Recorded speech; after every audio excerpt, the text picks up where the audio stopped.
Mesdames et messieurs, bonsoir et bienvenue dans ce 19h30. Voici pour vous l'ossature.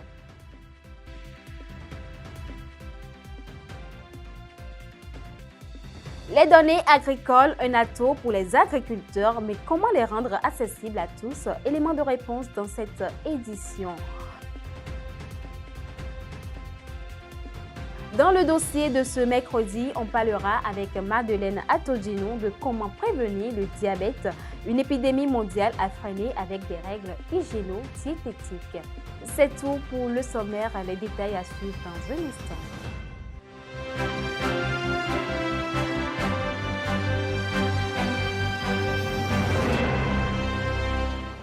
À nouveau, bonsoir. D'après les annonces de la MECU, demain matin à Parakou, le soleil sera au rendez-vous avec 23 degrés Celsius ressenti à 25 degrés Celsius et un léger vent de 7 km par heure du sud-ouest. L'humidité sera de 60%. L'après-midi, le ciel restera dégagé avec 34 degrés Celsius ressenti à 35 degrés Celsius et une brise légère du nord à 6 km par heure. On parle santé dans cette édition. Depuis le mardi 12 novembre 2024, Cotonou accueille le Forum national sur la nutrition sous le haut patronage du président Patrice Talon. L'événement a marqué le lancement du projet Supplémentation nutritionnelle PSN pour les 1000 premiers jours visant à améliorer la nutrition des jeunes enfants au Bénin. On amorce la rubrique environnement à présent. Aujourd'hui, l'économie verte est un domaine plein d'opportunités. Au Bénin comme ailleurs, les jeunes gagneront beaucoup à s'y investir. Avec Jean-Baptiste Rontonou, découvrons ce domaine et ce qu'il offre de précieux. L'économie verte se présente aujourd'hui comme une alternative pour lutter contre non seulement le chômage des jeunes, mais aussi pour contribuer à la protection de l'environnement. Renfermant plusieurs opportunités, les jeunes ont donc un rôle primordial à jouer en participant à cette révolution verte. La jeunesse aujourd'hui peut vraiment contribuer à cette révolution d'économie verte, à cette transition de l'agroécologie, économie verte, tout ce qu'on appelle emploi vert, du moment où tout secteur dans lequel ils se retrouvent aujourd'hui, ils peuvent juste oser et innover. Oser, c'est d'aller au-delà de son secteur et de voir les problèmes, les réalités que nous avions aujourd'hui au Bénin. On prend les réalités par rapport aux sachets, par exemple, où on sait que les sachets détruisent l'environnement. On sait que déjà les sachets ont des impacts négatifs sur l'environnement. On sait que les sachets causent plusieurs maladies, le cancer, tout et tout. Et donc déjà, c'est une opportunité pour les jeunes. Et l'installation, au fait, et la mise en place de la loi 2017-39, c'est déjà une opportunité pour les jeunes. Donc les jeunes doivent se mettre dans la tête que tôt ou tard, déjà que comme cette loi existe, il y aura l'éradication de ces sachets, il y aura interdiction de ces sachets, il y aura interdiction d'exportation, commercialisation et même détention de ces sachets. Et donc, les jeunes devraient commencer par travailler sur des alternatives aujourd'hui à mettre en place pour remplacer les sachets. Donc, c'est des opportunités. Certes, les jeunes doivent emprunter le chemin de la transition verte en saisissant les opportunités que ce domaine offre, mais il est aussi important que le gouvernement leur favorise l'accès. Ce qu'on demande au pouvoir public, c'est de revoir les documents stratégiques. Les documents stratégiques. On prend par exemple la CDN. La CDN, quand je le prononce très souvent, les gens peut-être n'ont pas, ne saisissent pas la valeur de ce que je dis. La CDN, qu'on appelle la contribution déterminée du Bénin, c'est un document, c'est comme une Bible du Bénin. Il faudrait qu'on stipule que dans notre CDN, qu'on stipule de façon claire les atteintes que nous voulons par rapport d'ici 2030, d'ici 2050, par rapport à l'économie verte. Il faudrait aussi que dans notre PNA, et dans notre approche du programme national d'adaptation au changement climatique, qu'on retrace toutes ces composantes-là par rapport à l'économie verte.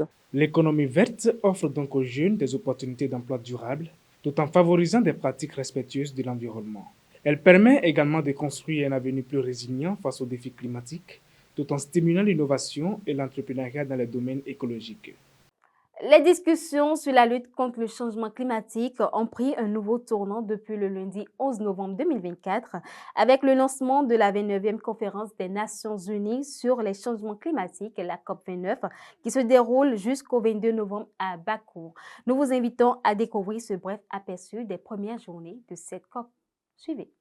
La 29e édition de la conférence des parties COP s'est ouverte le lundi 11 novembre à Bakou, en Azerbaïdjan.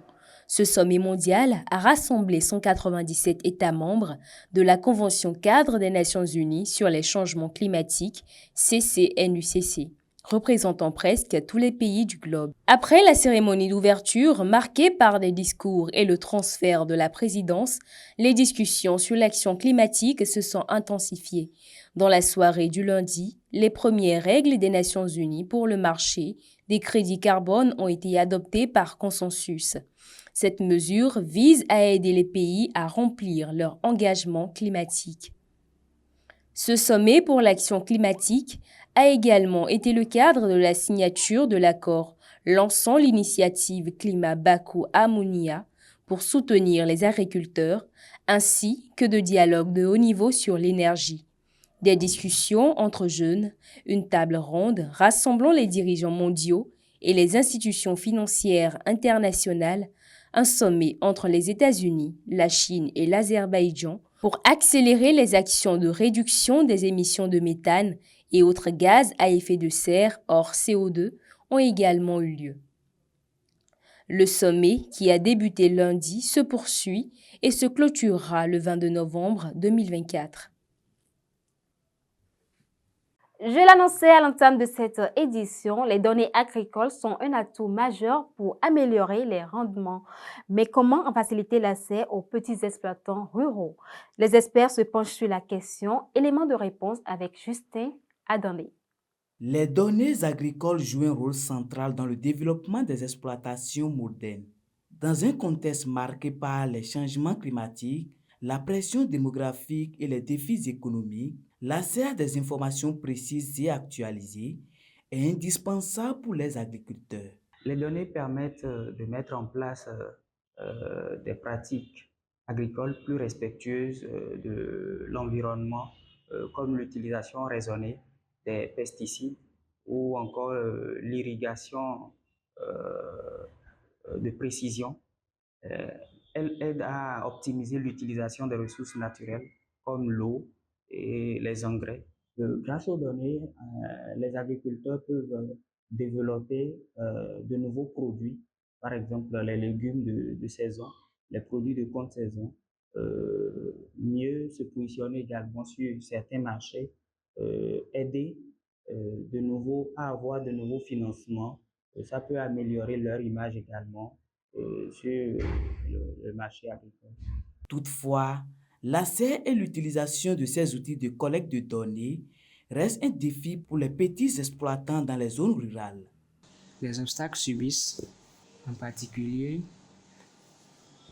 dans les zones rurales, pour l'accès aux infrastructures numériques, c'est-à-dire le coût de la technologie, et les manques de formation également, peuvent limiter leur utilisation.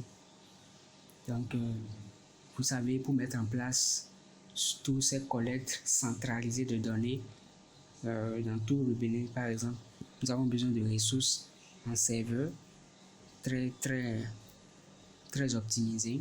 En termes de défis, le principal, c'est le coût de ces technologies. Les capteurs, les drones, les logiciels peuvent coûter cher, surtout pour les agriculteurs en milieu ruraux.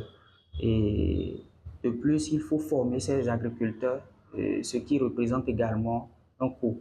Et dans les zones rurales, l'accès à Internet peut constituer également un véritable frein, une limite à l'utilisation ou à l'accès à ces informations.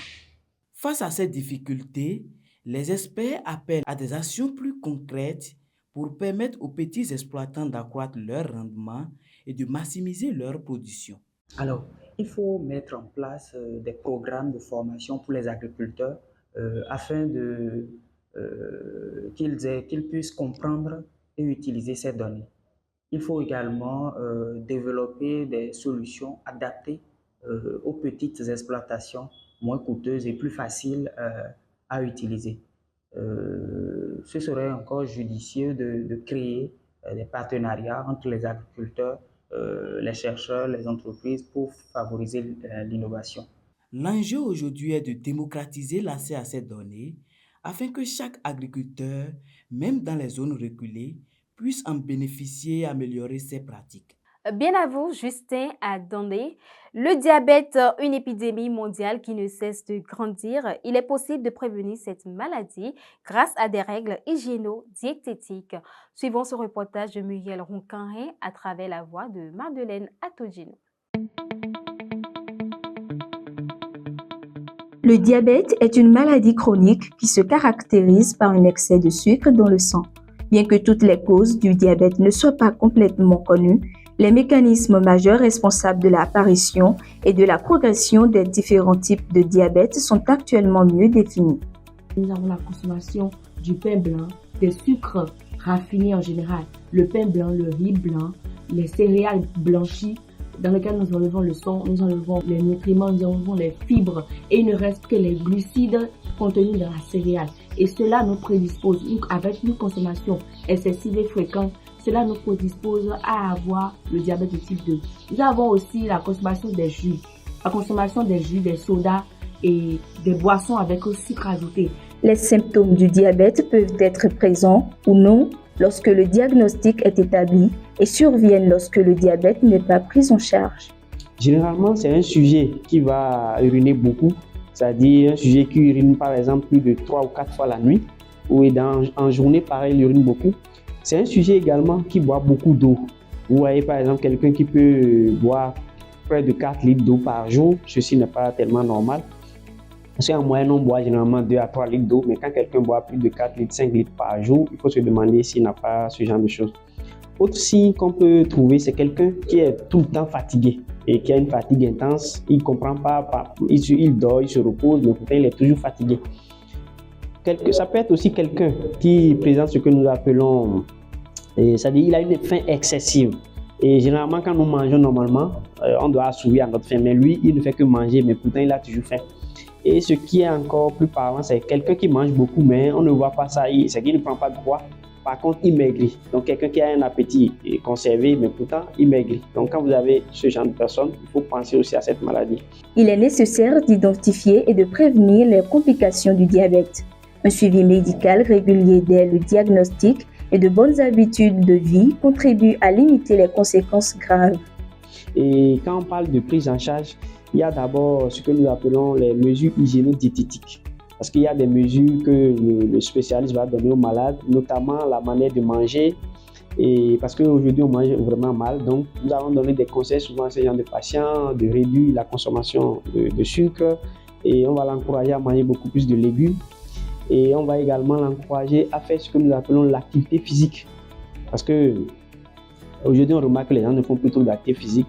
Parce que dans les facteurs qui amènent au diabète, il y a l'inactivité physique. Donc, on va les encourager à faire beaucoup d'activité physique pour réduire la consommation d'alcool, la consommation de tabac. Et il faut déjà qu'on consomme beaucoup plus de légumes et de fruits. Classé en 2 types, type 1 et 2, le diabète reste un danger public pour la santé. Adopter un mode de vie sain, se faire suivre par des professionnels sont ainsi des clés pour préserver sa santé.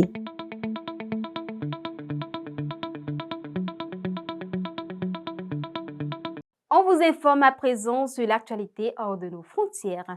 Du 13 au 15 novembre 2024 se tiendra à Kinshasa le forum Makutano qui se déroulera sous le thème « Un New Deal pour une RDC et une Afrique forte et prospère ». Ce grand rendez-vous réunira des experts, des chefs d'État, des entrepreneurs et des leaders de la société civile pour échanger sur des actions concrètes en faveur d'un développement durable et inclusif. Cette 10e édition se réinvente pour stimuler le potentiel économique de la RDC et de l'Afrique. Et c'est sur cette dernière information que se referme cette édition que j'ai eu le plaisir de vous présenter. Merci de l'avoir suivi. Portez-vous bien. À bientôt. Au revoir.